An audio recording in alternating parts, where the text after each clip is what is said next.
to do your job. You guys have all the resources.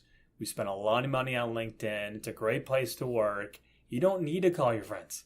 Call your friends for the contractor roles because we don't fill those roles. Right. But everything else, we should be able to fill them. And we save the company substantially amount of money doing that. And it felt great because there was that pride of saving the company money, you finding the people versus having your friends find the people for you. And, I've been gone for a year and a half, but I know the culture is still the same there. And it's too, because then the company takes all that money they save and they just give it to you guys in bonuses, right? Oh, 100%. Oh, yeah. Oh, no, yeah. they don't. That's right. I worked in HR. No. Well, that's another thing, not. how undervalued those recruiting firms can be, or recruiting teams within a corporate environment can be to non-HR, non-recruiting people, right? Like either the revenue generating teams or the internal corporate, functions that are managing something. Like they don't necessarily look at how much money they can save with having that internal recruiter in there. We always joke about that all the time. A good recruiter's worth their weight in gold. If they do it right, like you said, you can save your company a lot of money, you can make yourself a lot of money, but it takes a special talent to get there, I think. So, Andy, kind of going to this, what do you think? I mean, obviously talking about JDA, talking about, working with your current company and then working at Robert Half and stuff like that. What makes a good corporate recruiter to you, and then what makes a good staffing recruiter? And is it the same thing? Because obviously the roles are very different, right? Your customer is different, who you interface is different. You're probably doing a lot less hunting as a corporate recruiter and a lot more maybe branding and fielding of incoming as a corporate recruiter, and a little bit more sourcing, direct sourcing, kind of peddling, if you will, as a staffing agency person. What do you think goes into, as somebody who's hired those people, what dynamics are different there? So they're not all that different as what people think it is. So you think of like old school corporate recruiting, you're thinking of a lifer HR person who didn't have a lot of exposure to LinkedIn or just the importance of referrals. You think of that old school corporate recruiter, which still exists. And fortunately for us, now on the agency side, it helps us because those people often, not always, but often don't have the sourcing, the hunting skills that you learn from the agency side. So at JDA, because of the fact that my entire team, except one individual who was very talented, came from the agency side, was successful because I knew them from before, but they chose a path to go in-house versus staying on the agency side. There's a lot of sourcing going on. So what we did at JDA is that we had tons of pipelining, right? So we never obviously posted fake jobs because A, it's against the law, B, it's an immoral, and there's no reason for it. But we utilized LinkedIn very similar to how we do accounting principles, as you guys do on the IT side. We would create those pipelines. So every week we would have a job order meeting, just like you do on the agency side, of what's open, what's coming down the road, and what's our pipeline look like for the hardest to fill positions. Hardest fill positions in software are sales roles and consulting people, right? So we always made sure that we had a pipeline for those people. So just like you do on the agency you mean like side, SaaS salespeople? Like just SaaS sales, SaaS yeah. license. Yeah, that's a good business. Yeah, exactly. It's these people are being recruited by every other large software company. They know it. It's big money. Mm-hmm. So sometimes timing has to be right. So if you're not in the corporate world, when I started, I was told our referrals don't get called. I said that's going to stop. Because on the agency side, you always call referrals. You're honest with them. You say, hey, nothing matches what I have, but I have your information. Feel free to keep in touch with me. Ping me every 3 months. So we started doing that on the corporate side. So we would get a referral. Good or bad, doesn't matter. It's still a referral. You still got to call them within 24 hours. But create that pipeline because you never know when something's going to come up, either on a temporary basis. You could do a payrolling, or on a full-time basis. So we always kept that pipeline. I didn't have necessarily interview goals or connect goals that you do on the agency side. my goals were how much usage did you have with LinkedIn? So how many emails did you send out? What was your response rate? So really using LinkedIn for what it was. So I created those metrics activity goals there. And those that came from the agency side were used to it. So therefore, it wasn't like, oh, Andy's micromanaging us. They're turning us into an agency. There's a lot of positives that recruiters learn on the agency side that I was able to implement it on the corporate side. So when the VP of finance would call us with, hey, so-and-so just resigned, I need a senior financial analyst.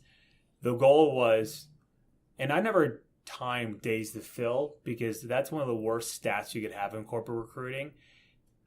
That's an old school mentality. How long did it take you, right? It's good and bad because it's important to see how long it does take you, but then you get accused of just hiring anybody into that role to kind of hit your numbers. But when you're sourcing and you had that pipeline, when you're active on LinkedIn, when you're talking to your network, when you're talking to the referrals, that should decrease days to fill. So corporate and agency recruiting is not that different.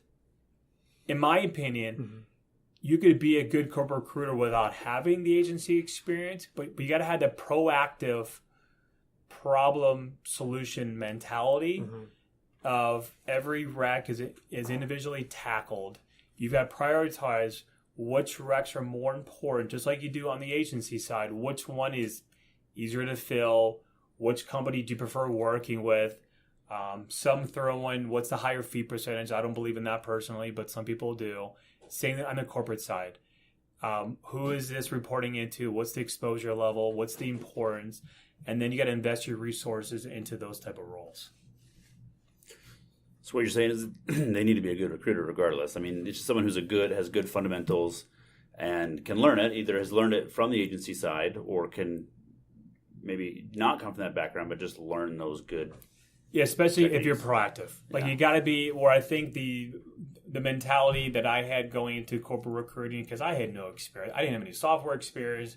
I didn't have any agency experience, any corporate experience. I just was a recruiter for, 10, 12 years. And so I thought, okay, how can I adapt to it? And I reached out to my network who had made the transition from the agency to corporate and kind of pick their brains again, like ask the experts, right?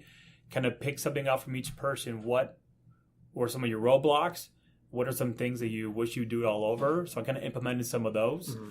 And then just kind of figured it out. But the biggest thing is just you got to be proactive on the corporate side. Don't just wait for recs to come to you. Have conversations with the line managers, the hiring manager, because those were my those were my customers. What do you, besides what's in the budget, if business is good, what new recs do you plan on getting? Who do you think is going to be leaving the organization? And I also got to some point where I would ask my recruiter friends in the agency world, I don't want any names at all. Don't tell me names of people. Tell me departments. Based on what you know and you're hearing, should I anticipate any turnover? I said, I don't want any names at all. That's always huge. That's huge to have. I mean, I ask my customers all the time, what do you have coming in the next 3 months? Well, if I give you the job description, are you going to start sending me candidates right now? No. But I'm going to keep an eye out so that I know. But if you message me tomorrow and tell me to get you somebody by Friday, tomorrow's Friday, but you know what I mean? Like within a week, that makes it a lot harder on me. But if I can just kind of keep a really good eye out, post stuff up, I can keep passive candidates passive until you're active. But it's interesting. I've never really heard that approach before, where you're actually asking the agency people to say, "Hey, look, again, I'm not throwing anyone under the bus, but if there are people leaving my company and in what group, like just let me know where that might be coming from, because it could be a whole QA team that's turning over. Well, guess what? I need to start looking for some QA people because those managers are going to come to me." I've never heard that approach, maybe because I haven't been on the corporate side, but that's interesting because, I think one of the biggest things we do on the agency side is we're just intel gatherers because we're talking to so many different people from so many different companies. You start to hear, I won't mention any companies, but they're shutting down this office. And guess what? There's going to be a lot of people in the market. There are going to be a lot of QA teams going, they're shipping overseas. Those are huge. So what do they have? They had like Pearson. Pearson cut off like 50% of their staff. Zenefits cut off like 50% of their staff. And, that's like blood in the water, man. And if you have a good idea and you can go after those types of things, it's information. You know what I mean? If I talk to two people that are leaving this company, guess what? I'm going to find someone else that's leaving the company, and I don't point that out or say, hey, Johnny said he's leaving. Just say, hey, how are you happy at work? What's going on? I heard it's falling apart over there. Right. Just took one of your devs. Heard things are getting a little rough. It's just all intel, and doing due diligence. So, but that's an interesting point. Never really heard it from a corporate side like that. So, kind of going back a little bit, there's some points that I want us to kind of to make sure that I hit with you. You talked about how you don't like to field, you don't like to mix, business and pleasure. You don't want to mix friendships with business. I'm a little teetery-tottery on that one, just because with clients you end up becoming friends with them if they're really good customers anyway a lot of the time, right? So sometimes I feel like, why not do business with people who you already know than people who you don't know, right? But when it comes to how people were selling to you at JDA, or maybe even how people are selling to you now who aren't in staffing, because there are a lot of people who aren't just in recruiting who listen to this podcast, maybe they're salespeople. What do you feel like are some of the best methods? What has stood out to you in regard to sales, selling to you, being successful as a vendor in general, trying to sell a service or product or something like that to you? So interesting. So the first week, I don't know how it got, maybe because I changed my LinkedIn profile, but that first week I got bombarded with phone calls. Hey, at Andy, JDA? At JDA. Hey, Andy, it's so-and-so. Remember me from 5 years ago, 10 years ago? And, I was naive and answered my phones back then. And learned quickly, don't answer your phone. You got caller ID. You probably recognize the number. But, again, I didn't want to be that former agency recruiter who knows everything. I'm too good for you now. So I called every single person back. And if I didn't call you back, I apologize. It was not intentional. But I wanted to at least talk to him, listen to him. I didn't want to go into thinking, okay, I've got all these friends who are on the agency side. I'm going to give them all the business. I want to be kind of just, I guess, vendor neutral on it. I wanted to ensure that we were working with the best of the best. And that doesn't mean my friends. Because then again, it's a business, right? So if my friends were the best, then yeah, we'll work with them. But if they're not, if they can't support what we need, then I need to cut them off, right? So talk to people and made the idea, okay, we're going to have 4 or 5 different verticals: IT recruiters, accounting and finance recruiters, admin recruiters, legal recruiters. Just kind of had those type of different categories, but no more than probably 3 per category. At the time, I think we had this boundless number of recruiting firms, right? So the business would say, hey, we want to work with ABC firm. They're my neighbor. Can we work with them? And it was like, yeah, sure, we'll add them. And I'm like, no, that's not really motivating to a recruiter, knowing that you're one of 15 suppliers calling the same talent that doesn't exist.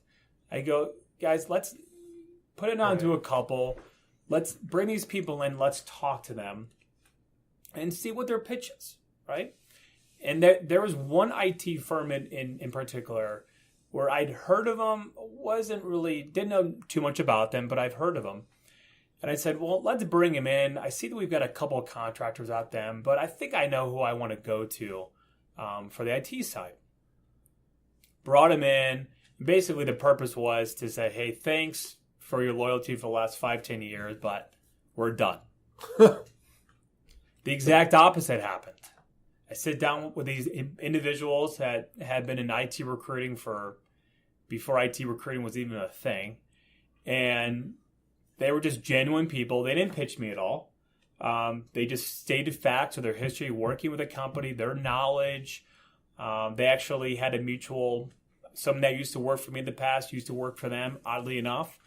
And so they actually turned into our number one IT vendor because of that. And it wasn't like I was expecting a pitch, but they were like, I've been in this for 30 years. I don't need to pitch you. It wasn't like a cocky thing. Right. It just was, this is our history. This is what we've done. These are the references that can vouch for us. And the experience that we had already working with them was positive.